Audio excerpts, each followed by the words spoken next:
Artificial intelligence అంటే ఇప్పటికే drone సిస్టమ్స్ని బాగా వాడుతున్నటువంటి బెజవాడ పోలీసులు ఏఐని బాగా వాడబోతున్నారట. దీనికోసం కేసు నమోదు, ఎఫ్ఐఆర్ తయారు నుంచి రిమాండ్ రిపోర్ట్ వరకు ఆర్టిఫిషియల్ ఇంటెలిజెన్స్ ఉపయోగించుకునేలా విజయవాడ సిపి రాజశేఖర్ బాబు ఓ ఏఐ టూల్ని అభివృద్ధి చేయించారట.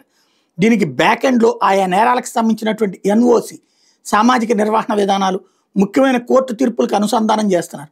ప్రస్తుతం దీన్ని నగరంలోని పటమట పోలీస్ స్టేషన్లో ఎఫ్ఐఆర్ నమోదు మీద ప్రయోగాత్మకంగా పరిశీలిస్తున్నారు. అన్ని పూర్తయితే 4 రోజులు కమిషనరేట్ పరిధిలో వినియోగంలోకి తేబోతున్నారు. ఫిర్యాదుదారు పోలీస్ స్టేషన్కి వచ్చిన దగ్గర నుంచే ఇది తోడ్పాటు అందిస్తుంది.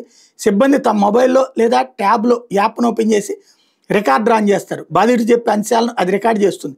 వాయిస్ని తెలుగుతో పాటు ఆంగ్లంలోకి టెక్స్ట్గా మారుతుంది. దీంతో ఫిర్యాదు కాపీ సిద్ధమైపోతుంది. దీని ఆధారంగా ఎఫ్ఐఆర్ను కూడా ఇది సిద్ధం చేస్తుంది. ఫిర్యాదులోని సారాంశాన్ని బట్టి ఏ సెక్షన్ల కింద కేసు నమోదు చేయాలో కూడా సూచిస్తుంది. ప్రక్రియ పూర్తయ్యాక ఏమైనా మార్పులు చేర్పులు ఉంటే అవసరాలు తగ్గట్టుగా సరిచేస్తే సరిపోతుంది. నేరం జరిగిన ప్రదేశాన్ని ఫోటో తీస్తే ఆ యాప్ క్షుణ్ణంగా పరిశీలించి విశ్లేషణ చేస్తుంది. ఆ చిత్రంలో నమోదైన ఆనవాళ్లు, కాలి ముద్రలు, వెంట్రుకలు, పెన్ను, సిగరెట్ పీక తదితర వస్తువులు గుర్తించి విశ్లేషిస్తుంది.